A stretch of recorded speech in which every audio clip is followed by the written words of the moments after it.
नमस्कार दोस्तों, हमारे यूट्यूब चैनल एग्जाम लर्नर में आपका स्वागत है। दोस्तों आज हम लोग देखेंगे खंड शिक्षा अधिकारी बीईओ का प्रैक्टिस सेट संख्या 28। इसके पहले हम लोग 27 प्रैक्टिस सेट हल कर चुके हैं। तो जो लोग पिछला प्रैक्टिस सेट हल करना चाहते हैं वह हमारे चैनल के प्लेलिस्ट में जाकर बीईओ प्रैक्टिस सेट लिखा होगा, वहाँ से सभी प्रैक्टिस सेट हल कर सकते हैं। तो दोस्तों वीडियो को लाइक शेयर कर दीजिएगा, चैनल पर पहली बार आए हैं तो चैनल को सब्सक्राइब भी कर लीजिएगा। तो चलिए प्रैक्टिस सेट शुरू करते हैं। तो सबसे पहले जो है हम लोग जीएस के प्रश्नों को देखेंगे, उसके बाद रीजनिंग के प्रश्नों को देखेंगे। तो यहाँ जीएस से स्टार्ट किया जाएगा। तो यहाँ से आप क्वेश्चन नंबर 16 से देखते हैं, माप की कौन सी इकाई को 0.39 से गुणा करने पर इंच प्राप्त होता है। तो यहाँ जो से हो जाएगा आपका ऑप्शन बी से हो जाएगा, सेंटीमीटर से। सेंटीमीटर में 0.3937 का गुणा करने पर जो है इंच प्राप्त होता है, और 1 मीटर में वो 39.37 इंच के बराबर होता है। अगला क्वेश्चन है, ऊष्मागतिकी का प्रथम नियम संरक्षण के किस सिद्धांत से संबंधित है। तो इसका सही आंसर हो जाएगा ऑप्शन सी, ऊष्मागतिकी का प्रथम नियम ऊर्जा संरक्षण के सिद्धांत से संबंधित है। नेक्स्ट क्वेश्चन है, स्ट्रैटेलाइट होता है। तो इसका सही आंसर हो जाएगा ऑप्शन सी से हो जाएगा, अधिक ऊंचाई पर समताप मंडल में स्थापित वायुपोत। यह जो है अनेक प्रकार के संचार सिग्नलों को प्रसारित करने हेतु एक अस्थायी प्लेटफॉर्म है। तो सी ऑप्शन यहाँ से हो जाएगा। अगला क्वेश्चन है, अधूरे प्रज्वलन के कारण मोटर कार एवं सिगरेट से निकलने वाला रंगहीन गैस कौन सा है। तो इसका सही आंसर हो जाएगा ऑप्शन सी, कार्बन मोनोऑक्साइड। अधूरे प्रज्वलन के कारण मोटर कार एवं सिगरेट से निकलने वाला रंगहीन गैस वह कार्बन मोनोऑक्साइड है। कार्बन मोनोऑक्साइड का निर्माण कार्बन की एक परमाणु और ऑक्सीजन की एक परमाणु से मिलकर बना होता है। यह ईंधन के दहन के कारण उत्पन्न होता है। और मीथेन गैस की बात करें तो यह दलदली क्षेत्रों या स्थानों पर उत्पन्न होता है, इसलिए इसे मार्स गैस भी कहा जाता है। और गोबर गैस तथा जैविक पदार्थों से भी मीथेन गैस उत्पन्न होती है, और पशुओं के जुगाली करने से भी मीथेन गैस जो है निकलता है। और नाइट्रस ऑक्साइड को जो है लाफिंग गैस भी कहा जाता है। अगला क्वेश्चन है, अधोलिखित में से कौन सा कार्बन का अपरूप नहीं है। तो यहाँ जो से हो जाएगा आपका ऑप्शन सी से होगा, ऑक्सो कार्बन्स। यह कार्बन का अपरूप नहीं है। ऑक्सो कार्बन जो है कार्बन और ऑक्सीजन से बना होता है। ऑक्सो कार्बन जो है वह कार्बन और ऑक्सीजन से बना अकार्बनिक यौगिकों की एक श्रृंखला है। तो इसमें कार्बन नहीं पाया जाता है। हीरा, ग्रेफाइट और फुलरेंस में कार्बन पाए जाते हैं। नेक्स्ट जो है, मानव शरीर की कोशिकाओं में पाए जाने वाले गुणसूत्र जोड़ों यानी कि क्रोमोसोम्स की संख्या कितनी है। तो यहाँ जो से हो जाएगा आपका ऑप्शन सी से हो जाएगा, 23 जोड़ी गुणसूत्र पाए जाते हैं, यानी कि टोटल 46। मानव जाति में वह 23 जोड़ी अर्थात जो है 46 गुणसूत्र होते हैं। इसमें 22 जोड़ियों के गुणसूत्र जो है वह स्त्रियों और पुरुषों में समान और एक जोड़ीदार के समजात होते हैं। इन जोड़ियों को क्रमशः ऑटोसोम्स तथा हीट्रोसोम्स व जो है एलोसोम्स भी कहा जाता है। और अगला जो है प्रश्न, किसके अवशोषण में विटामिन सी मदद करता है। तो यहाँ जो से हो जाएगा ऑप्शन ए, लौह के अवशोषण में विटामिन सी मदद करता है। यह लौह मेटाबॉलिज्म को नियंत्रित करके आरबीसी, जिसको रेड ब्लड सेल्स कहा जाता है, के निर्माण में सहायक होता है। नेक्स्ट क्वेश्चन है, इलायोप्लास्ट संग्रहित करता है किसे। तो इसका सही आंसर हो जाएगा ऑप्शन सी, इलायोप्लास्ट जो है वसा को संग्रहित करता है। इलायोप्लास्ट जो है प्रायः बीजों में मिलते हैं और यह वसा का संचय करता है। अगला क्वेश्चन है, संचार उपग्रहों में पृथ्वी के स्टेशन से सिग्नल ग्रहण करके विभिन्न दिशाओं में भेजने वाला यंत्र कौन सा है। तो इसका सही आंसर हो जाएगा ऑप्शन डी, ट्रांसड्यूसर। संचार उपग्रहों में पृथ्वी के स्टेशन से सिग्नल ग्रहण करके विभिन्न दिशाओं में भेजने वाला यंत्र है। ट्रांसड्यूसर उन युक्तियों को कहते हैं जो एक प्रकार की ऊर्जा को दूसरे प्रकार की ऊर्जा में परिवर्तित करता है। ट्रांसड्यूसर का प्रयोग जो है संचार उपग्रह आदि के क्षेत्र में किया जाता है। तो डी ऑप्शन से हो जाएगा। अगला क्वेश्चन देखते हैं आप, निम्न में से कौन सी मेमोरी का सबसे कम एक्सेस समय है। तो यहाँ जो सही होगा आपका ऑप्शन ए से होगा, कैश मेमोरी का एक्सेस टाइम जो है सबसे कम होता है। कैश मेमोरी का मुख्य कार्य जो है वह सॉफ्टवेयर द्वारा की गई जानकारियों को इकट्ठा करना होता है। और अगला क्वेश्चन है, किस जिले में मोहनजोदड़ो स्थित है। तो इसका सही आंसर हो जाएगा ऑप्शन ए से हो जाएगा, मोहनजोदड़ो वह पाकिस्तान के सिंध प्रांत के लरकाना जिले में सिंधु नदी के किनारे स्थित है। मोहनजोदड़ो को जो है मृतकों का टीला के नाम से भी जाना जाता है और इसके खोजने का श्रेय वह राखाल दास बनर्जी को जाता है।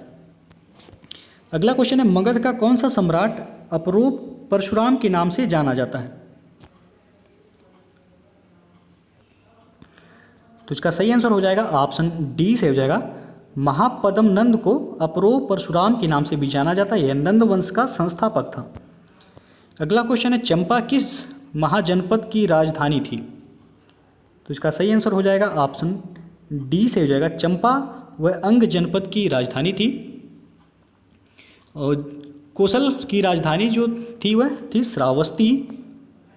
और मगध की राजधानी जो थी वह राजगिरी थी। वज्र की राजधानी जो थी वह वैशाली थी। अगला क्वेश्चन है, निम्नलिखित में से किस सुल्तान ने सर्वप्रथम ब्राह्मणों से जजिया कर वसूल किया था? तो इसका सही आंसर होगा ऑप्शन डी। ब्राह्मणों से जजिया कर वसूल करने वाला जो सुल्तान था वह था फिरोज शाह तुगलक। और सबसे पहले जो जजिया कर वसूल किया था वह था मोहम्मद बिन कासिम, जो कि सिंध प्रांत में 712 ईस्वी में ही इसने जजिया कर वसूल किया था।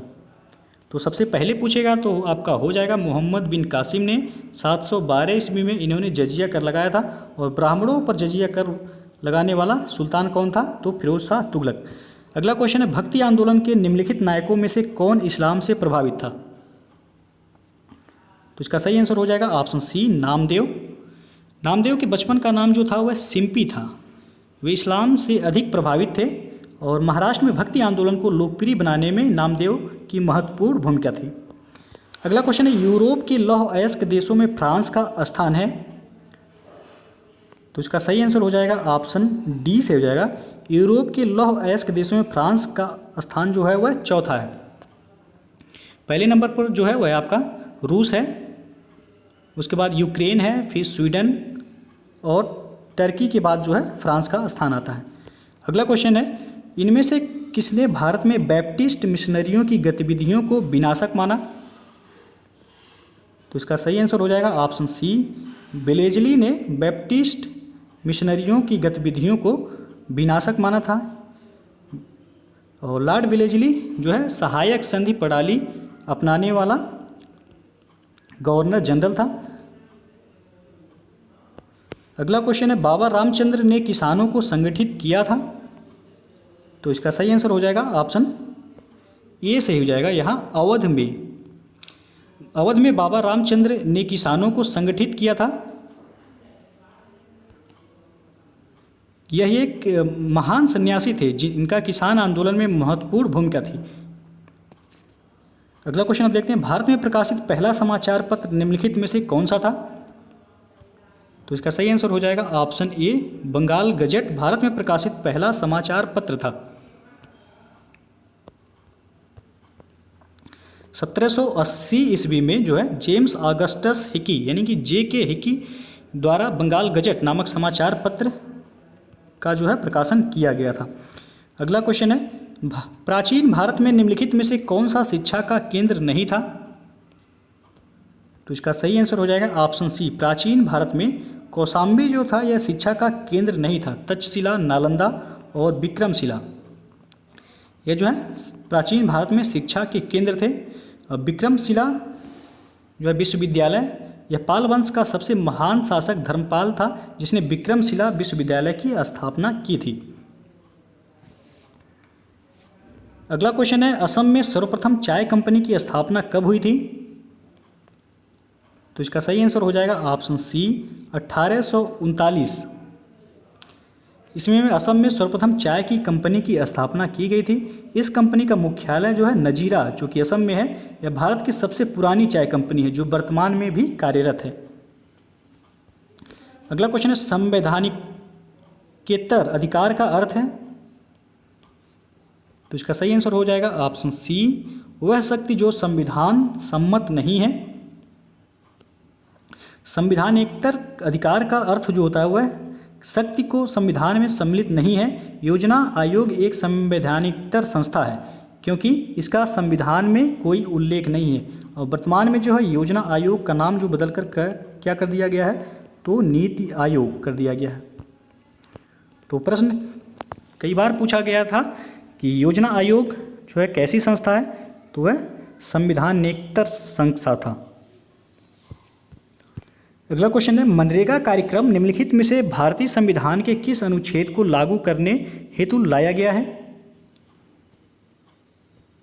तो इसका सही आंसर हो जाएगा ऑप्शन ए, अनुच्छेद 43। मनरेगा कार्यक्रम भारतीय संविधान के अनुच्छेद 43 को लागू करने हेतु लाया गया है। अनुच्छेद 43 के अंतर्गत वह कर्मकारों के लिए काम का अधिकार, कुटीर उद्योग को प्रोत्साहन, न्यूनतम मजदूरी, सामाजिक सुरक्षा और मातृत्व राहत और एक शालीन जीवन स्तर सुरक्षित करने का अधिकार देता है। जबकि अनुच्छेद 45 जो है वह राज्य 14 वर्ष तक के बालकों के लिए निःशुल्क और अनिवार्य शिक्षा प्रदान करने की व्यवस्था करेगा। और अनुच्छेद 47 में राज्य लोगों के जीवन स्तर और स्वास्थ्य को सुधारने का प्रयत्न करेगा। और अनुच्छेद 50 में जो है कि राज्य की लोक सेवाओं में न्यायपालिका को कार्यपालिका से पृथक करने के लिए राज्य कदम उठाएगा। अगला क्वेश्चन है, निम्नलिखित में से कौन भारतीय संविधान के अंतर्गत सही सुमेलित नहीं है?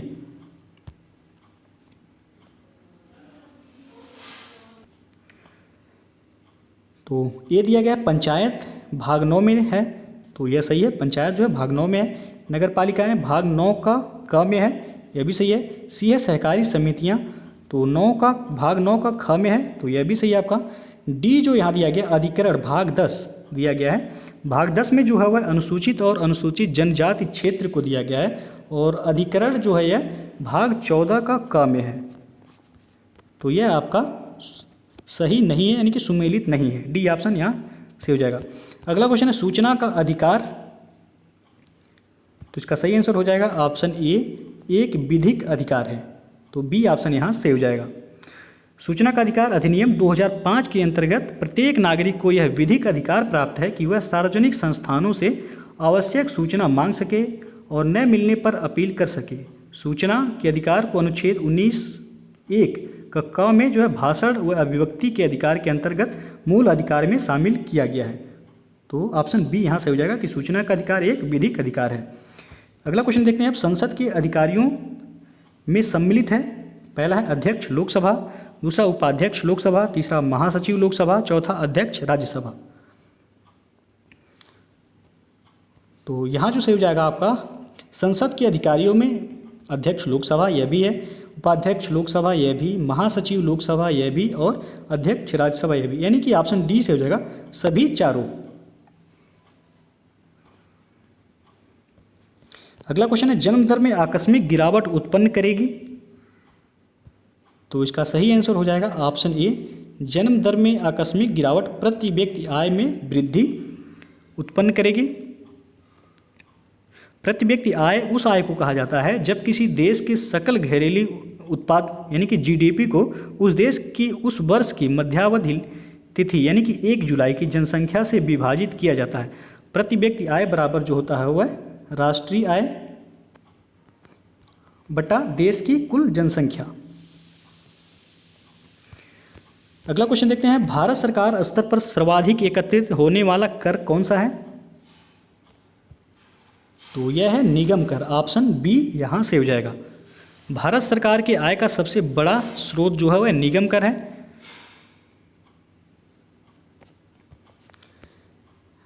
अगला क्वेश्चन अब देखते हैं, किस वैश्विक संस्था को विश्व बैंक की मृदु ऋण खिड़की के रूप में माना जाता है?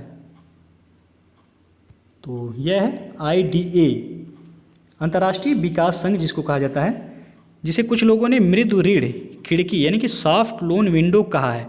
यह जो है इसका उद्देश्य जो है विश्व बैंक की पूरक संस्था के रूप में कार्य करते हुए विकासोन्मुख देशों के लिए सरल शर्तों पर सस्ते दीर्घकालीन ऋणों की व्यवस्था करना है IDA का काम।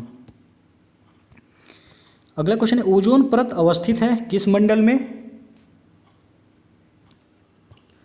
तो इसका सही आंसर हो जाएगा ऑप्शन बी से हो जाएगा, ओजोन परत समताप मंडल में पाई जाती है। अगला क्वेश्चन है, पारिस्थितिक तंत्र यानी कि इकोसिस्टम से संबंधित निम्नलिखित कथनों पर विचार कीजिए।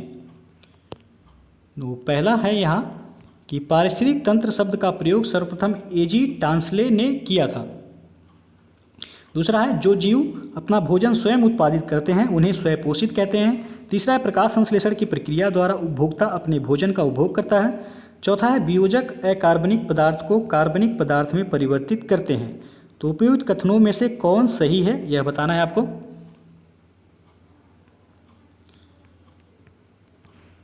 तो यहाँ जो पहला है कि पारिस्थितिक तंत्र शब्द का प्रयोग सर्वप्रथम एजी टांसले ने किया था, यह आपका सही है। दूसरा है जो जीव अपना भोजन स्वयं उत्पादित करते हैं वो उन्हें स्वपोषित कहते हैं, तो यह भी सही है। और तीसरा है प्रकाश संश्लेषण की प्रक्रिया द्वारा उपभोक्ता अपने भोजन का उपभोग करता है, तो यह गलत हो जाएगा आपका। और चौथा है वियोजक अकार्बनिक पदार्थ को कार्बनिक पदार्थ में परिवर्तित करता है, तो यह भी आपका गलत हो जाएगा। यानी कि आपसे पूछा क्या गया है कौन सही है, तो 1, 2 यहाँ सही है, विकल्प देख सकते हैं आप, ये ऑप्शन यहाँ से हो जाएगा, 1 और 2 सही हैं।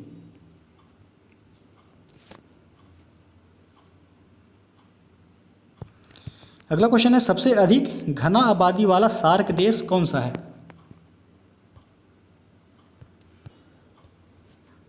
तो इसका सही आंसर हो जाएगा ऑप्शन डी, सबसे अधिक घना आबादी वाला सार्क देश जो है वह बांग्लादेश है। सार्क देश में कुल 8 देश हैं।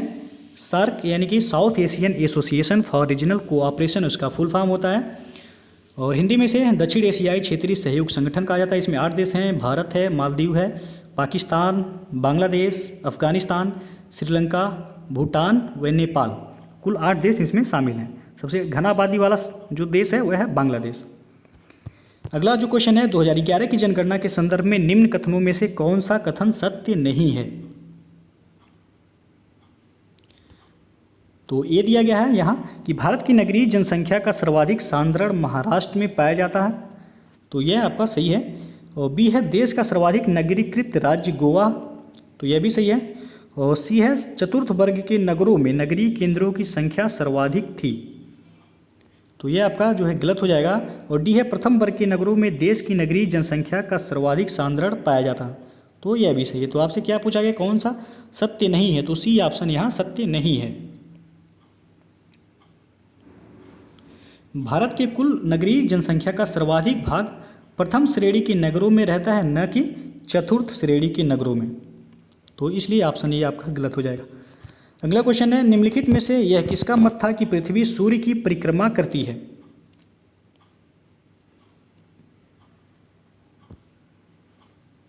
तो इसका सही आंसर हो जाएगा ऑप्शन सी से हो जाएगा यहाँ ब्राह्मीर। ब्राह्मीर का जो है यह मत था कि पृथ्वी सूर्य की परिक्रमा करती है।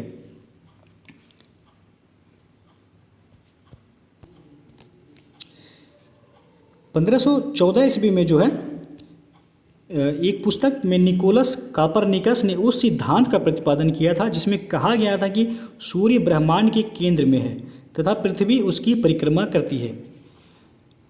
लेकिन जो है 6ठी शताब्दी के प्रसिद्ध भारतीय खगोलविद ब्राह्मीर ने इससे पहले लगभग 1000 वर्ष पूर्व ही यह बता दिया था कि चंद्रमा पृथ्वी का चक्कर लगाता है और पृथ्वी सूर्य की परिक्रमा करती है, तो इसलिए आपका सी ऑप्शन यहाँ सही हो जाना चाहिए।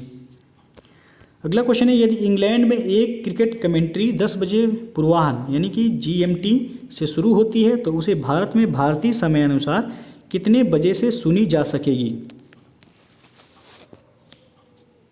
तो इसका सही जो आंसर हो जाएगा आपका ऑप्शन सी से हो जाएगा। यदि 10 बजे वहाँ कमेंट्री स्टार्ट होती है तो यहाँ 3:30 अपराह्न से सुनी जा सकेगी, क्योंकि 5.5 घंटे आगे है भारत का जो टाइम इंग्लैंड के टाइम से। अगला क्वेश्चन है पृथ्वी की आयु निर्धारित करने में निम्नलिखित में से कौन सी विधि का प्रयोग करते हैं।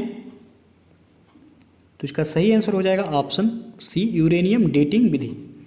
अगला क्वेश्चन है अंधी घाटियाँ पाई जाती है कहाँ पर। तो इसका सही आंसर हो जाएगा ऑप्शन ए कास्ट प्रदेश में अंधी घाटियाँ पाई जाती हैं। अगला क्वेश्चन है सूची 1 को सूची 2 के साथ मिलान करना है और कूट के माध्यम से बताना है कि कौन सा ऑप्शन सही हो जाएगा। तो एक तरफ जो है नदियाँ दिया गया, दूसरी तरफ में प्रवाहित यानी कि कहाँ जाकर मिलती हैं।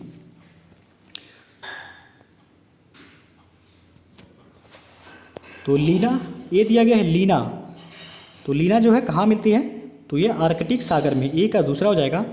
आमूर जो है यह प्रशांत महासागर में जाकर गिरती है, तो बी का चौथा हो जाएगा। टिग्रिस यह फारस की खाड़ी में गिरती है और माही जो है यह अरब सागर में गिरती है। तो आपका ऑप्शन जो सही हो जाएगा यहाँ आप देख सकते हैं, ए ऑप्शन सही हो जाएगा। ए का दूसरा, बी का चौथा, सी का पहला और डी का तीसरा। अगला क्वेश्चन आप देखते हैं, निम्नलिखित देशों में से किसके साथ भारत की सबसे लंबी अंतर्राष्ट्रीय सीमा है? तो इसका सही आंसर हो जाएगा ऑप्शन सी से हो जाएगा। भारत की सबसे लंबी अंतर्राष्ट्रीय सीमा जो है वह बांग्लादेश के साथ है, 4096 किलोमीटर लगभग। और चीन के साथ जो है भारत की सीमा जो साझा होता है वह 3488 किलोमीटर। और पाकिस्तान के साथ भारत की सीमा जो साझा होती है वह 3323 किलोमीटर। और नेपाल के साथ 1751 किलोमीटर। अगला क्वेश्चन है, निम्नलिखित में से कौन सबसे नवीन पर्वत श्रेणी है? तो इसका सही आंसर हो जाएगा ऑप्शन सी, शिवालिक श्रेणी हिमालय की सबसे नवीन पर्वत श्रेणी है। यह श्रेणी जो है दक्षिण में धौलाधर से शुरू होकर उत्तर में कांगड़ा तक फैली हुई है। तो सी ऑप्शन यहाँ से हो जाएगा। सबसे प्राचीन पूछा जाएगा तो वह आपका हो जाएगा अरावली। अगला क्वेश्चन आप देखते हैं, निम्नलिखित युग्मों में से कौन सुमेलित नहीं है?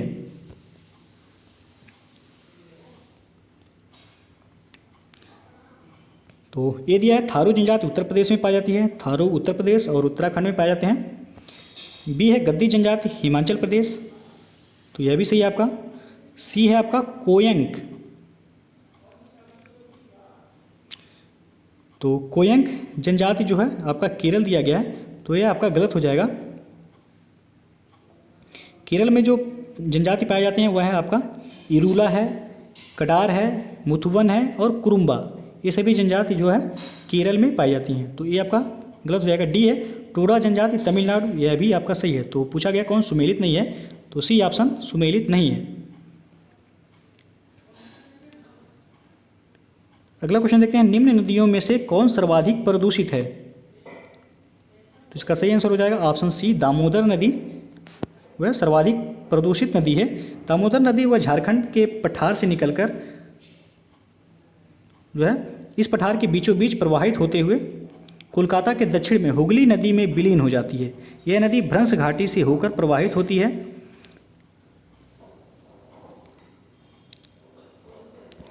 नेक्स्ट क्वेश्चन जो है, कालागढ़ बांध किस नदी पर बना हुआ है? तो इसका सही आंसर हो जाएगा ऑप्शन डी, कालागढ़ बांध यह रामगंगा नदी पर बना हुआ है।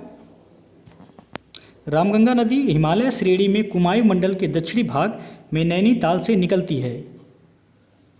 यह हिमालयी नदी है रामगंगा नदी, याद रखिएगा। यह कन्नौज के पास जो है आकर गंगा नदी में मिलती है। यह गंगा की सहायक नदी है रामगंगा नदी। अगला क्वेश्चन देखते हैं, शुष्कता की दशा संदर्भित है कहाँ? तो इसका सही आंसर हो जाएगा ऑप्शन बी, निम्न आर्द्रता से। निम्न आर्द्रता से जो है शुष्कता की दशा संदर्भित होता है। वायुमंडल में उपस्थित जलवाष्प को आर्द्रता कहते हैं। अगला क्वेश्चन है, सूची 1 को सूची 2 के साथ मिलान करना है और कूट के माध्यम से बताना है कि कौन सा ऑप्शन सही हो जाएगा। तो एक तरफ जो है आपका पर्यटन स्थल दिया है, दूसरी तरफ राज्य। तो चक्राता ये दिया है, चक्राता कहाँ है? तो यह उत्तरांचल यानी कि उत्तराखंड में है। ए का तीसरा हो जाएगा। हफलांग जो है कहाँ है? तो यह असम में है, बी का पहला हो जाएगा। कालिम्पोंग तो यह पश्चिम बंगाल में है, तो सी का दूसरा हो जाएगा। और कुफरी कहाँ है? तो यह हिमाचल प्रदेश में है, तो डी का चौथा हो जाएगा। तो इस तरह आप देख सकते हैं सी ऑप्शन यहाँ से हो जाएगा। ए का तीसरा, बी का पहला, सी का दूसरा और डी का चौथा। अगला क्वेश्चन है, 2011 जनगणना के अंतिम आंकड़ों के अनुसार निम्नलिखित में से उत्तर प्रदेश के किस जिले में सबसे कम महिला साक्षरता है? तो यहाँ जो से हो जाएगा आपका ऑप्शन डी से हो जाएगा। रामपुर जिले में सबसे कम महिला साक्षरता है। यहाँ पर जो महिला साक्षरता है वह 44.4% है। और बलिया में देखा जाए तो 59.75% है महिला साक्षरता। देवरिया जिले में देखा जाए तो 59.38% है। और गोरखपुर में महिला साक्षरता जो है 59.36 है। तो सबसे कम जो है वह रामपुर जिले में है, 44.4%। अगला क्वेश्चन है, उत्तर प्रदेश के निम्नलिखित जिलों का उत्तर से दक्षिण सही अनुक्रम क्या होगा? तो आपसे उत्तर से दक्षिण सही अनुक्रम पूछा गया है। तो सबसे उत्तर में जो जिला है वह आपका सिद्धार्थनगर पड़ेगा। तो बी ऑप्शन यहाँ सही हो जाएगा, क्योंकि ऑप्शन में सबसे पहले जो सिद्धार्थनगर, बी ऑप्शन में ही है सिद्धार्थनगर, फिर उसके बाद संत कबीर नगर, फिर अंबेडकर नगर, फिर जो है आपका संत रविदास नगर। उत्तर से दक्षिण का क्रम है। अगला जो प्रश्न है, उत्तर प्रदेश में ऊसर मृदा का विस्तार मिलियन हेक्टेयर लगभग कितने हैं? तो इसका सही आंसर हो जाएगा ऑप्शन सी, यहाँ मिलता जुलता है। उत्तर प्रदेश में ऊसर मृदा का विस्तार जो है मिलियन हेक्टेयर में है वह 1.37 है। तो ऑप्शन में आप देख सकते हैं 1.37 नहीं है, तो 1.2 यहाँ सही हो जाएगा। सी ऑप्शन यहाँ सही हो जाएगा। अगला क्वेश्चन है, निचली गंगा नहर का उद्गम स्थल गंगा पर है। तो इसका सही आंसर हो जाएगा ऑप्शन डी सही हो जाएगा, नरौरा में।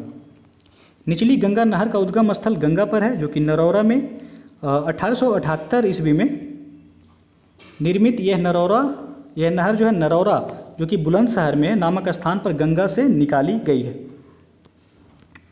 अगला क्वेश्चन है, निम्न में से किसके उत्पादन का केंद्र मेरठ है? तो इसका सही आंसर हो जाएगा ऑप्शन बी, खेल के सामान का उत्पादन केंद्र वह मेरठ है। अगला क्वेश्चन है, निम्नलिखित में से कौन सी अनुसूचित जनजाति बिजनौर जिले में निवास करती है? तो इसका सही आंसर हो जाएगा ऑप्शन सी से हो जाएगा, माही गिर जनजाति उत्तर प्रदेश के बिजनौर जिले में निवास करती है। अगला क्वेश्चन है, बेगम समरू ने एक अति प्रसिद्ध चर्च का निर्माण करवाया कहाँ पर? तो इसका सही आंसर हो जाएगा ऑप्शन सी, सरधना में, जो कि मेरठ के पास है। अगला क्वेश्चन है, उत्तर प्रदेश संस्कृत संस्थान की स्थापना हुई थी किस वर्ष?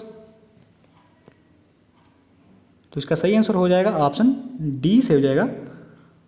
उत्तर प्रदेश में संस्कृत संस्थान की स्थापना 1976 में की गई थी, 31 दिसंबर 1976 को।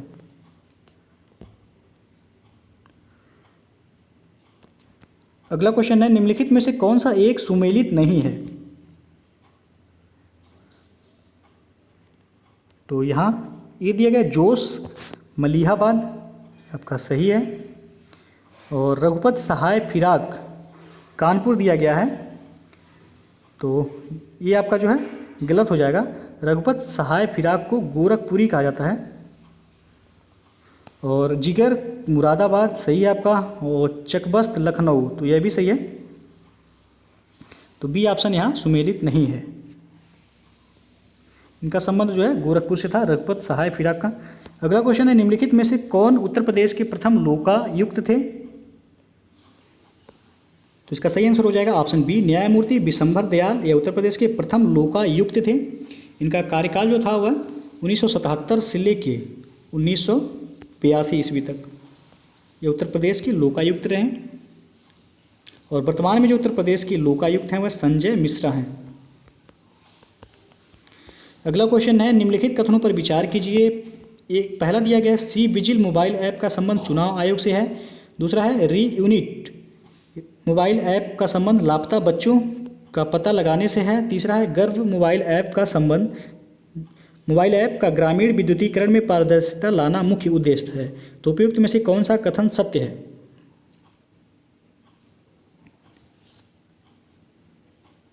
तो यहाँ जो सही हो जाएगा आपका ऑप्शन डी से हो जाएगा, उपयुक्त सभी, यानी कि सी विजिल मोबाइल ऐप का संबंध चुनाव आयोग से है, याद रखिएगा पूछा जा सकता है। और री यूनिट मोबाइल ऐप का संबंध लापता बच्चों का पता लगाने से है, यह भी सही है।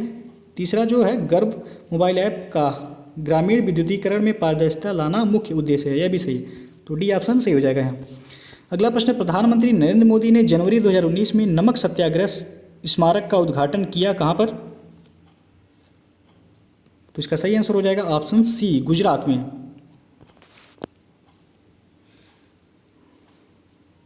अगला क्वेश्चन है, बिजनेस फर्स्ट पोर्टल के संदर्भ में।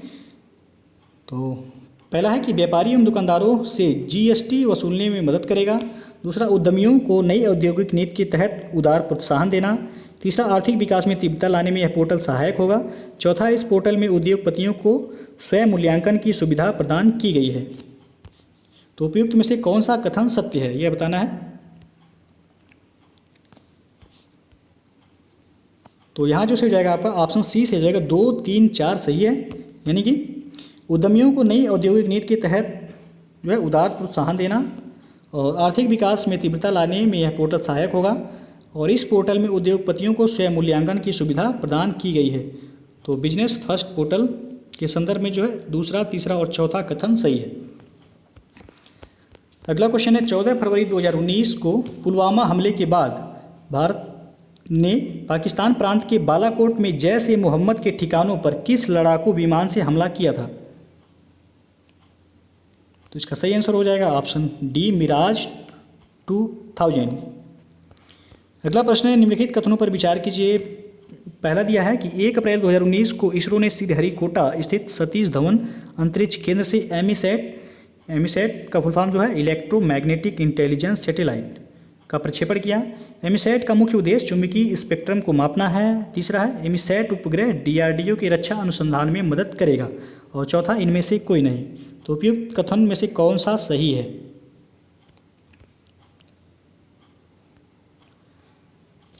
तो यहाँ जो आपका एमीसैट जो दिया गया है, 1 अप्रैल 2019 को इसरो ने श्रीहरिकोटा स्थित सतीश धवन अंतरिक्ष केंद्र से एमीसैट का प्रक्षेपण किया, सही है आपका पहला। दूसरा जो है, एमीसैट का मुख्य उद्देश्य चुंबकीय स्पेक्ट्रम को मापना है, यह भी सही है। तीसरा है, एमीसैट उपग्रह डीआरडीओ की रक्षा अनुसंधान में मदद करेगा। तो 1, 2, 3 जो है आपका सही हो जाएगा। तो ऑप्शन यहाँ सी ऑप्शन सही हो जाएगा, 1, 2, 3। अगला क्वेश्चन है, भारत का सबसे बड़ा राष्ट्रीय कैंसर संस्थान 18 दिसंबर 2018 को हरियाणा में कहाँ खोला गया। तो इसका सही आंसर हो जाएगा, हरियाणा के झज्जर में भारत का सबसे बड़ा राष्ट्रीय कैंसर संस्थान खोला गया है। अगला क्वेश्चन है, मिस वर्ल्ड 2019 की विजेता कौन है। तो इसका सही आंसर हो जाएगा ऑप्शन डी, टोनी येन सिंह मिस वर्ल्ड 2019 की विजेता रहीं। यह जमैका की हैं, तो याद रखिएगा। अगला क्वेश्चन है, फरवरी 2019 में ईरान के चाबहार में मकरान कप में किसने स्वर्ण पदक जीता। तो इसका सही आंसर हो जाएगा ऑप्शन डी, दीपक सिंह ने। अगला क्वेश्चन है, निम्नलिखित में से किसे जनवरी 2019 में अंतर्राष्ट्रीय क्रिकेट परिषद आईसीसी के मुख्य कार्यकारी अधिकारी के रूप में नामित किया गया था। तो इसका सही आंसर हो जाएगा ऑप्शन डी, मनु शाहनी को। नेक्स्ट क्वेश्चन है, कथन ए दिया गया है, कोयले का अंतर्राज्यीय परिवहन रेलवे द्वारा संपन्न किए जाने वाले परिवहन का एक प्रमुख घटक है। कारण आर है, बंगाल झारखंड कोयले की खदानें पश्चिमोत्तर राज्यों को कोयला आपूर्ति का प्रमुख स्रोत हैं। तो नीचे दिए गए कोर्स से सही उत्तर चुनिए। तो यहाँ जो सही हो जाएगा आपका ऑप्शन ए से हो जाएगा, ए तथा आर दोनों सही हैं तथा आर ए की सही व्याख्या है। अगला क्वेश्चन है, अंतर्राष्ट्रीय पुरुष दिवस इंटरनेशनल मेंस डे हर वर्ष मनाया जाता है किस तारीख को। तो इसका सही आंसर हो जाएगा ऑप्शन ए से हो जाएगा, यहाँ 19 नवंबर को पुरुष दिवस मनाया जाता है और 19 नवंबर को ही विश्व शौचालय दिवस भी मनाया जाता है। अगला क्वेश्चन है, आईसीसी क्रिकेट अवार्ड 2019 में पुरुष one day player of the year किसे चुना गया है। तो इसका सही आंसर हो जाएगा ऑप्शन ए, रोहित शर्मा को आईसीसी क्रिकेट अवार्ड 2019 में पुरुष one day player of the year चुना गया है। और पैट कमिंस को जो है पुरुष test player of the year चुना गया है, जो कि ऑस्ट्रेलिया के हैं। दीपक चहर को T20 में वर्ष का सर्वश्रेष्ठ प्रदर्शन के लिए जो है चुना गया है। और चुनिंदा सुथिरुआंग जो कि ये थाईलैंड के हैं, इमर्जिंग महिला क्रिकेटर ऑफ द ईयर चुनी गई हैं। अगला क्वेश्चन है, ग्लोबल हैप्पीनेस इंडेक्स 2019 में 156 देशों के बीच भारत की रैंक क्या थी। तो इसका सही आंसर हो जाएगा ऑप्शन बी जो है यहाँ से हो जाएगा, ग्लोबल हैप्पीनेस इंडेक्स 2019 में भारत का जो रैंक था वह 140वां था और 2020 में इसका जो रैंक है वह है 144वां। अगला जो क्वेश्चन है, अप्रैल 2019 तक प्राप्त जानकारी के अनुसार भारत में किसी राज्य के मुख्यमंत्री पद पर सर्वाधिक समय तक रहने वाले व्यक्ति का नाम बताइए। तो वह है पवन चामलिंग, ऑप्शन बी यहाँ से हो जाएगा। अगला क्वेश्चन है, 24 से 30 अप्रैल 2019 के दौरान देश भर में कौन सा सप्ताह मनाया गया। तो इसका सही आंसर हो जाएगा ऑप्शन ए 24 से लेकर 30 अप्रैल तक विश्व प्रतिरक्षा सप्ताह मनाया गया। अगला क्वेश्चन है पेगिंग एक लाभकारी प्रक्रिया है। तो इसका सही आंसर हो जाएगा ऑप्शन सी मूंगफली में। पेगिंग मूंगफली के लिए एक लाभकारी प्रक्रिया है। इसमें परागण के बाद जो है फूल के अवशेष भाग के आधार से पेग निकालकर जड़ जैसे नीचे की ओर जाकर मृदा के भीतर वृद्धि करता है। अगला क्वेश्चन है सरसों के बीज के अपमिश्रक के रूप में सामान्यतः निम्नलिखित में से किसे प्रयोग में लाया जाता है। तो यह है अर्जिमोन के बीज को, ऑप्शन ए से हो जाएगा यहाँ। अगला क्वेश्चन है उत्तर प्रदेश में प्रथम दुग्ध सहकारी समिति की स्थापना हुई थी कहाँ पर। तो इसका सही आंसर हो जाएगा ऑप्शन डी प्रयागराज में। उत्तर प्रदेश में प्रथम दुग्ध सहकारी समिति की स्थापना प्रयागराज में हुई थी।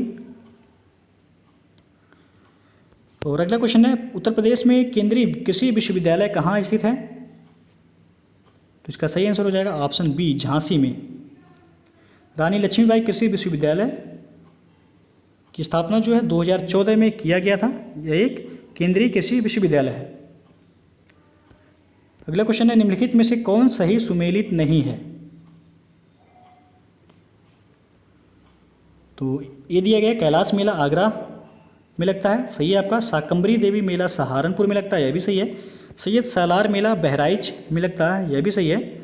और महावीर झंडा मेला सारनाथ दिया गया है, तो यह आपका गलत हो जाएगा। महावीर झंडा मेला यह उत्तर प्रदेश के संडीला नामक स्थान पर लगता है। अगला क्वेश्चन है सूची 1 को सूची 2 के साथ मिलान करना है और कोड के माध्यम से बताना है कि कौन सा ऑप्शन सही हो जाएगा यहाँ। तो एक तरफ फसल दिया गया, दूसरी तरफ प्रदेश या फिर देश कह सकते हैं।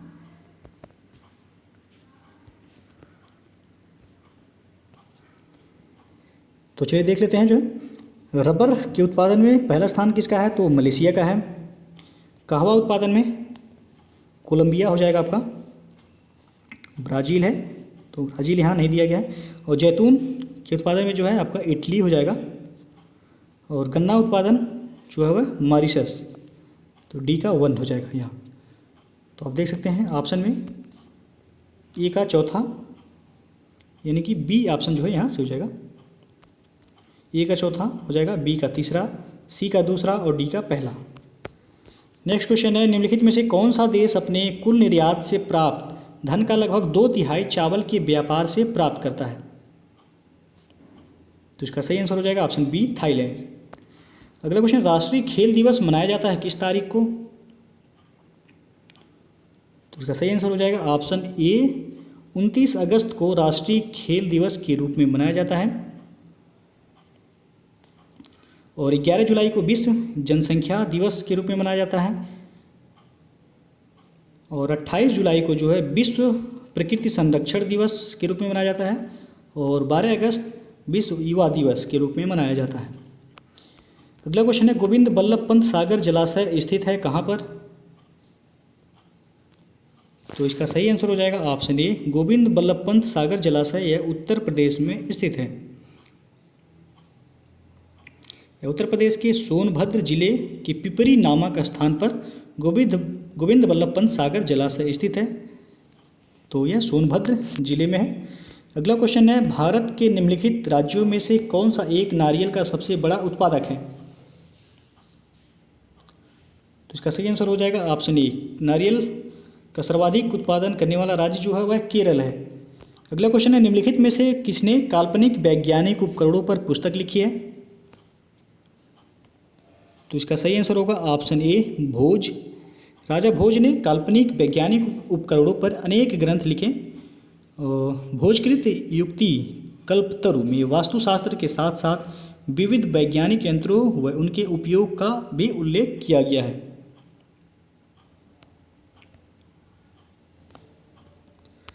अगला क्वेश्चन है प्लानिंग एंड द पुअर पुस्तक के लेखक कौन है। तो इसका सही आंसर हो जाएगा option B B.S. Minhas planning and the poor पुस्तक के लेखक हैं।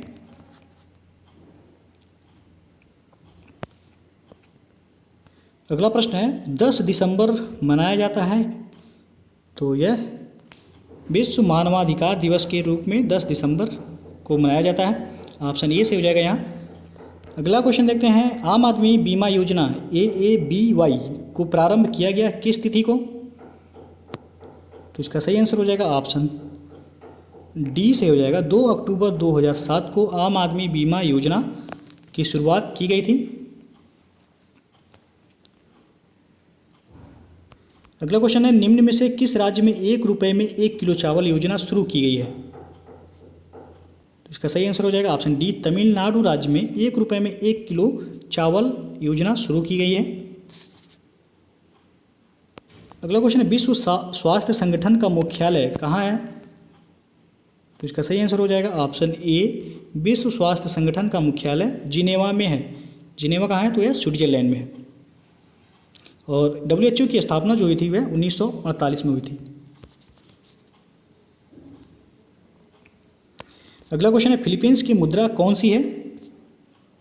तो इसका सही आंसर हो जाएगा ऑप्शन बी, फिलीपींस की मुद्रा को पीसो कहा जाता है।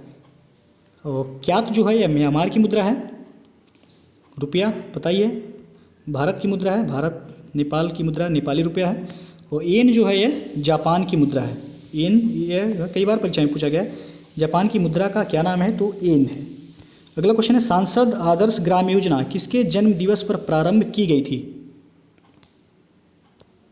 तो इसका सही आंसर हो जाएगा ऑप्शन ए, जयप्रकाश नारायण के जन्म दिवस पर सांसद आदर्श ग्राम योजना की शुरुआत की गई थी। इसकी शुरुआत 11 अक्टूबर 2014 को किया गया था।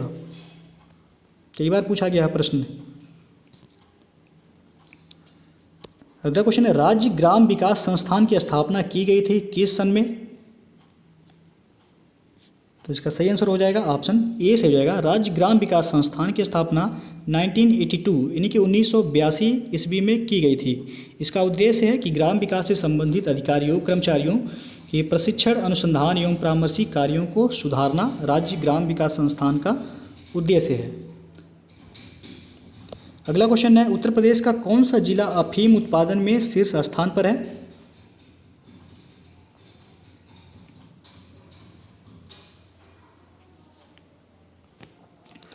तो इसका सही जो आंसर हो जाएगा ऑप्शन ए से हो जाएगा। उत्तर प्रदेश के बाराबंकी जिले में अफीम का सर्वाधिक उत्पादन किया जाता है।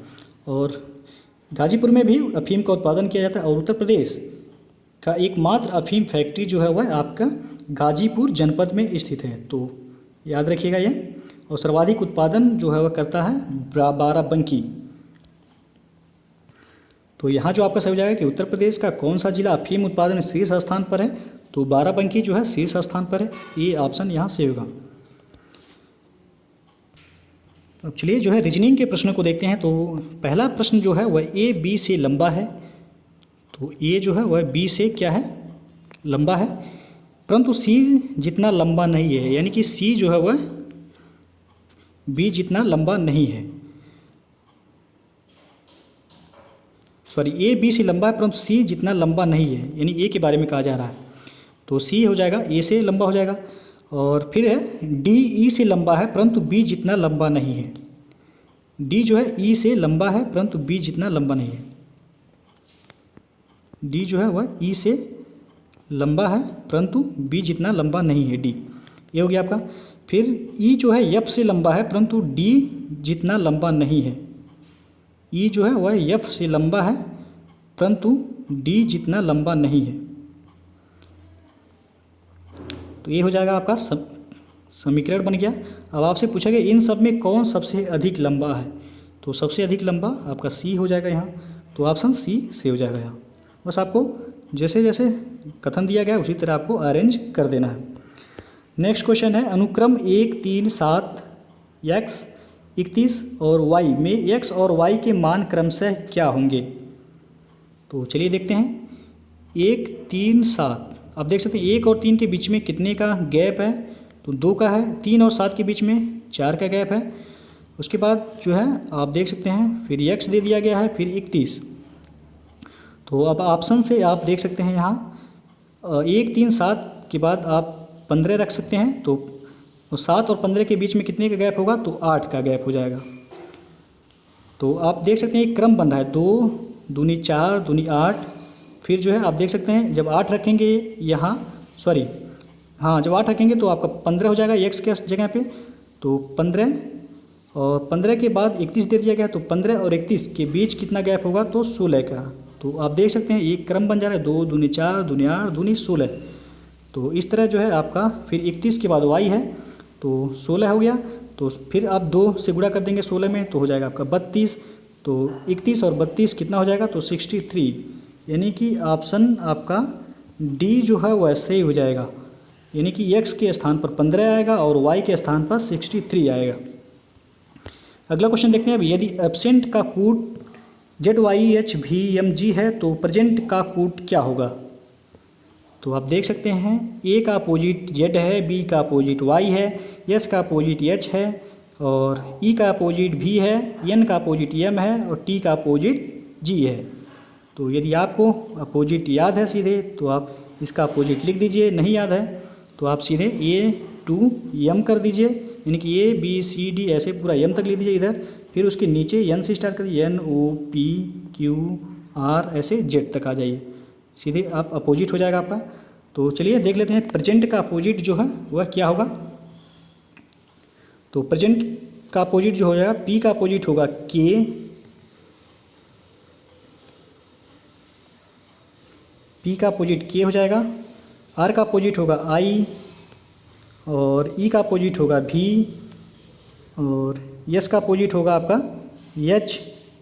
तो आप देख सकते हैं KIVH, तो C ऑप्शन आपका यहाँ मैच कर जा रहा है, तो आप C सही कर सकते हैं इस तरह आप। नेक्स्ट क्वेश्चन अब देखते हैं, निम्नलिखित में प्रश्नवाचक चिन्ह का स्थानापन्न अक्षर क्या है। तो आपको प्रश्नवाचक चिन्ह के जगह पर बताना है कि कौन सा अक्षर आएगा। तो अब देख सकते हैं यहाँ 3 और 2 जोड़ेंगे कितना होगा, 5। तो ई का स्थान जो है अंग्रेजी वर्णमाला में कितना आता है, तो 5वां स्थान आएगा। आप इस तरह यहाँ भी देख सकते हैं 9 8 17 होता है और क्यू का अंग्रेजी वर्णमाला में कितना स्थान है, तो 17वां है। इस तरह यहाँ भी आएंगे आप, सॉरी यहाँ भी देख लीजिए 5 4 9, तो 9 जो है वह आई का स्थान अंग्रेजी वर्णमाला में जो है 9वां आता है। इस तरह 7 6 13, तो 13वें स्थान पर अंग्रेजी वर्णमाला में क्या आएगा, तो वह आएगा आपका यम। याद है आपको तो ठीक है, नहीं याद है तो एक ट्रिक है EJOTY, 60 में आप 5 10 15 20 25, यानी कि ई का क्रम 5वां, जे का 10वां, ओ का 15वां, टी का 20वां, वाई का 25वां। इस तरह आप लिख के जल्दी से सॉल्व कर लेंगे। नेक्स्ट क्वेश्चन अब देखते हैं, निम्नलिखित में से कौन सा समूह अन्य से भिन्न है। तो ए में दिया गया है 3 11 13 17, तो आप यहाँ ध्यान से देखिएगा तो सभी विषम संख्या है। बी है 7 14 18 37, तो इसमें जो है आपका 2 संख्या विषम है, 2 सम है, 14 और 18 सम है और 7 और 37 विषम है। उस तरह सी में आएंगे देखेंगे 3 5 41 47 सभी विषम संख्याएं हैं। डी में देखेंगे 3 7 17 71 सभी विषम संख्याएं हैं। तो एक यानी कि ए सी डी में सभी विषम संख्याएं हैं। बी में 2 संख्या विषम है, 2 सम है। तो आपसे पूछा गया भिन्न कौन है, तो भिन्न बी आपका हो जाएगा। अगला क्वेश्चन आप देखते हैं, एक व्यक्ति उत्तर पश्चिम की ओर मुँह किए है, वह दाहिनी दिशा में 90 डिग्री घूमता है और फिर 135 डिग्री बाईं दिशा में। अब उसका मुँह किस दिशा में है, तो चलिए देख लेते हैं इसे भी। तो एक व्यक्ति है, तो आप सबसे पहले आपको दिशा पता होना चाहिए। वो सबसे ऊपर नॉर्थ होता है, यानी कि उत्तर, नीचे दक्षिण, ये आपका पूरब हो जाएगा और ये पश्चिम। तो आपसे क्या कह रहा है कि व्यक्ति की जो मुंह है वो उत्तर पश्चिम दिशा की ओर है, यानी कि इधर, ये हो जाएगा आपका। आपसे कह रहा है कि वह 90 डिग्री घूमता है दाहिनी ओर, तो आप देख सकते हैं ये अब हो गया। और 90 डिग्री इसका ये हो जाएगा आपका, देख सकते हैं 90 डिग्री इधर हो जाएगा। फिर जो है जब 90 डिग्री घूमेगा तो उसका मुंह अब किधर हो जाएगा, तो उत्तर पूर्व की तरफ। और फिर यहाँ से वह बाईं डिग्री 135 अंश मुड़ता है, तो बाएं आपका इधर हो जाएगा 135 अंश यहाँ। तो आप देख सकते हैं 45 यहाँ घूमा था, 45 जब आएगा तो आपका यह हो जाएगा उत्तर पश्चिम। और फिर जो 90 घूमेगा तो आएगा उत्तर पश्चिम, फिर 45 और आगे बढ़ेगा तो 135 हो जाएगा टोटल। तो इसका मुख अब किधर हो जाएगा, तो ये हो जाएगा अब इसका मुख, यानी कि पश्चिम दिशा की ओर, वेस्ट में। ए हो गया आपका, मान लीजिए ए 90 डिग्री हो गया प्लस 45 डिग्री ये हो जाएगा आपका। तो ये यहाँ से वह 90 डिग्री घूमा था, फिर यहाँ से 135 डिग्री ये हो जाएगा पश्चिम दिशा की। तो अब पूछा गया उसका मुख किस दिशा में है, तो पश्चिम दिशा हो जाएगा, ऑप्शन डी से हो जाएगा। अगला क्वेश्चन है, एक परिवार में एक आदमी, उसकी पत्नी, उनके 4 बेटे और उनकी पत्नियां हैं। परिवार के प्रत्येक बेटे के 3 बेटे और 1 बेटी है। परिवार में सभी पुरुषों की संख्या ज्ञात कीजिए। तो आपको क्या करना है, सभी पुरुषों की संख्या ज्ञात करना है। तो चलिए देख लेते हैं। एक परिवार में एक आदमी और उसकी पत्नी, तो पत्नी से कोई मतलब नहीं है, पुरुष 1 लिख लीजिए आप। उनके 4 बेटे, तो 4 लिख लीजिए, और उनकी पत्नियां हैं, तो पत्नियां से कोई मतलब नहीं है। फिर परिवार के प्रत्येक बेटे के 3 बेटे हैं, तो 4 बेटे हैं, प्रत्येक के 3 हैं, तो कितने हो जाएंगे, 12। और 1 बेटी है, तो बेटी से भी कोई मतलब नहीं है। परिवार में सभी पुरुषों की संख्या हो गए, बस जोड़ लीजिए सबको। 4 1 5 और 12 17, टोटल कितना हो गया, 17। ऑप्शन डी सही हो जाएगा। अगला क्वेश्चन है, एक आदमी के पास कुछ मुर्गियां और गायें हैं। यदि उनके सिरों की संख्या 48 तथा पैरों की संख्या 140 के बराबर हो तो मुर्गियों की संख्या कितनी है। चलिए देख लेते हैं इसे भी। तो टोटल आपको क्या करना है, पैरों की संख्या जो दिया गया है 140 में तुरंत 2 से भाग कर देना है, कितना आ जाएगा, 70। और उसके बाद आपको सिरों की संख्या को माइनस कर देना है। 70 में से 48 आप माइनस कर दीजिए, कितना बचेगा, तो 48 2 50 20 70, यानी कि 22 आपका। तो 22 जो ये निकल कर आए 4 पैर वाले जानवरों की संख्या, यानी कि गायों की संख्या पता चल गया 22 हैं। टोटल कितने हैं, 48। तो मुर्गियों की संख्या कितनी होगी, तो 48 में से 22 माइनस कर दीजिए, तो आपको मुर्गियों की संख्या पता चला जाएगा। तो आपका हो जाएगा 8 में से 2 जाएगा 6, 4 में से 2 गया 26। मुर्गियों की संख्या कितना है, 26। ऑप्शन सी से हो जाएगा। आपको एक फंडा याद रखना है कि आप इस तरह के सवालों में सीधे पैरों को 2 से भाग कीजिए और सिरों को घटा दीजिए, सिरों की संख्या को घटा दीजिए, यानी कि पैरों को 2 से काटिए और सिरों को अलग कीजिए। 4 पैर वाले जानवरों की संख्या पता चला जाएगा। जब आपको 4 पैर वाले जानवर की संख्या पता चल जाएगा तो कुल सिरों की संख्या में से 4 पैर वाले जानवरों की संख्या को माइनस कर देंगे, 2 पैर वाले जानवर की संख्या आपको मिल जाएगी। तो आगे देखते हैं आप। 18 सितंबर 1977 को रविवार था। एक जोड़े का विवाह इस तिथि को हुआ था और अगले 15 वर्षों में उनके विवाह की वर्षगांठ कितनी बार रविवार को पड़ेगी। तो ये आपका कैलेंडर का प्रश्न है। चलिए देख लेते हैं। तो 18 सितंबर 1977 को रविवार था, तो आप 15 वर्ष उसके बाद चाहे तो लिख लीजिए एक एक करके, 77 78 79 ऐसे करके 15 वर्ष तक। तो 77 और 15 आपका 92 हो जाएगा। तो चलिए देखते हैं। 78 79 80 81 82 83 84 85 86 87 88 89 90 91 और 92, टोटल 15 हो गए आपके।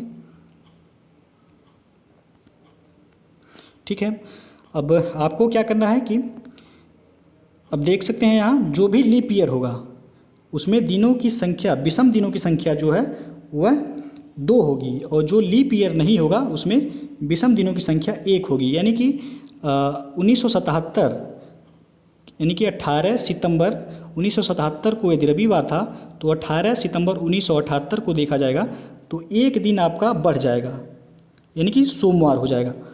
और यदि विषम दिन, यदि लीप ईयर बीच में पड़ता है तो उसमें 2 दिनों की संख्या पड़ जाएगी। तो इस तरह आपको टोटल जो है 15 वर्ष का काउंट कर लेना है। लीप ईयर जो 4 से आपका डिवाइड हो जाएगा वह आपका लीप ईयर हो जाएगा, जो 4 से डिवाइड नहीं होगा वह लीप ईयर नहीं होगा। तो चलिए देखते हैं। 78 जो है वह लीप ईयर नहीं है, तो 1 होगा विषम दिनों की संख्या। और ये जो है आपका 79 भी लीप ईयर नहीं होगा, तो यह भी आपका 1 होगा यहाँ विषम दिनों की संख्या। और 80 जो है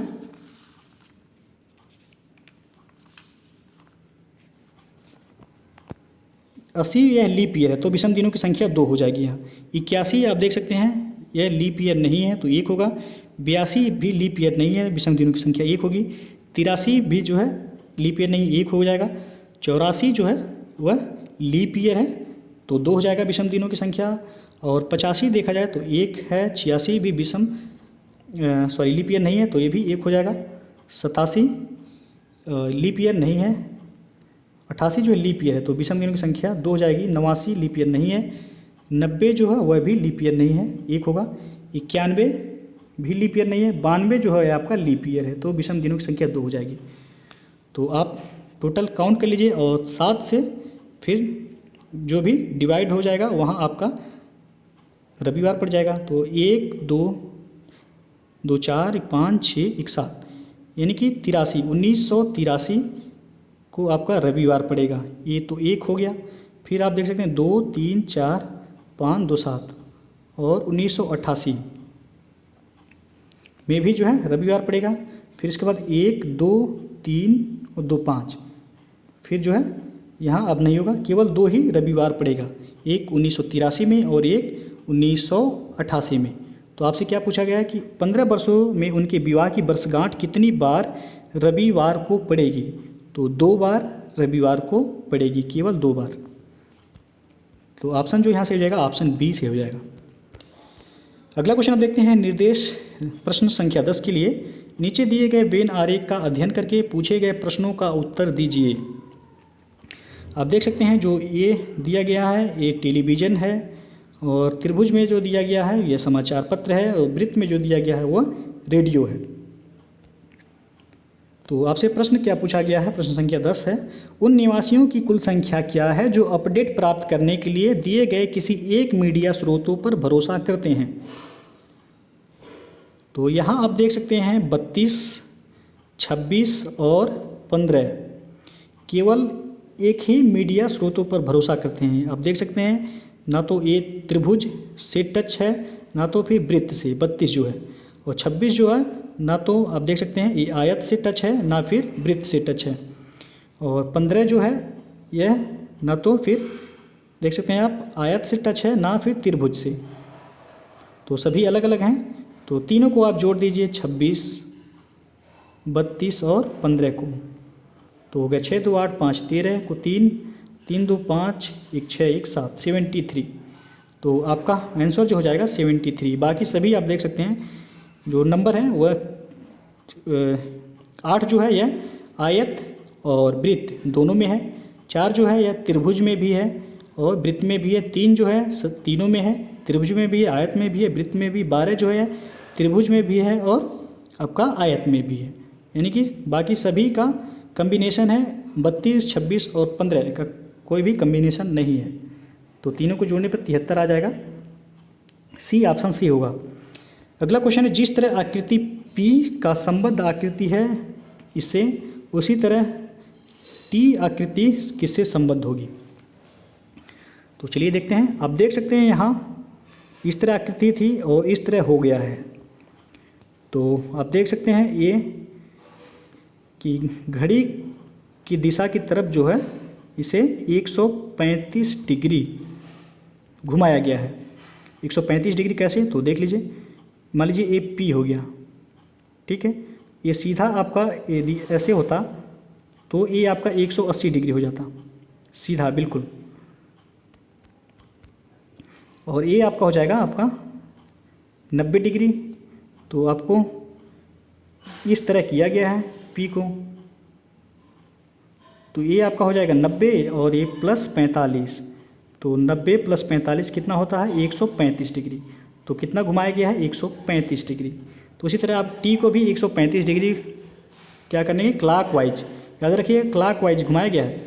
तो 135 डिग्री इसे भी क्लॉक वाइज आप घुमाएंगे। T देखिए इस तरह बनाया गया है, और इसको जब 135 डिग्री घुमाएंगे तो आप ये इधर हो जाता तो आपका हो जाएगा 180 डिग्री, और ये हो जाएगा 90 डिग्री इस तरह, और आपको 135 डिग्री जो है घुमाना है।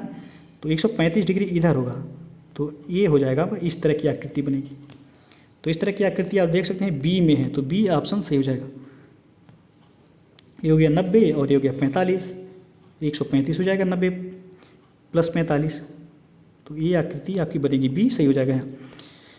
अगला क्वेश्चन है, निम्नलिखित में से कौन सा युग्म नीचे दिए गए शब्दों के मध्य संबंध से निकटतम समानता रखता है। तो यहाँ गजल का संबंध कविता से दिया गया है, तो उसी तरह आपको संबंध बताना है। झूठ का कपट होगा या फिर पाठ का पुस्तक होगा, किंवदंती का कहानी होगा या फिर शिक्षक का महाविद्यालय होगा। तो यहाँ जो सही हो जाएगा ऑप्शन सी से हो जाएगा। जिस तरह गजल का संबंध कविता से है, उसी तरह जो है आपका किंवदंती का संबंध कहानी से हो जाएगा।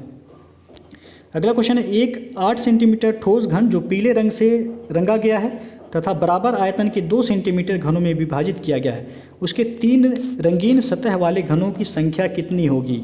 तो यहाँ जो सही हो जाएगा आपका ऑप्शन जो है ए से हो जाएगा 8।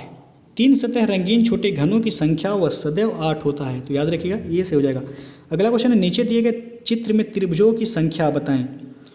तो आप देख सकते हैं, काउंट करेंगे तो आप 1 2 3 4 5 6, उसके बाद ये 4 आपका ए काउंट कर लीजिएगा, 6 4 10, और बाकी आप देख सकते हैं 10 हो गया। उसके बाद ये हो गया 11 और ये हो गया आपका 12। टोटल कितने हैं 12, तो डी ऑप्शन से हो जाएगा। अगला क्वेश्चन है, क्या महाविद्यालयों में सेलफोन को प्रतिबंधित कर देना चाहिए जिससे उसके दुरुपयोग से बचा जा सके। तर्क पहला है कि हाँ, प्रतिबंध से दुरुपयोग बहुत कम होगा, और तर्क दूसरा है नहीं, इसका सीमित प्रभाव पड़ेगा। तो यहाँ जो सही हो जाएगा आपका ऑप्शन बी से हो जाएगा। तर्क 2 प्रभावशाली है।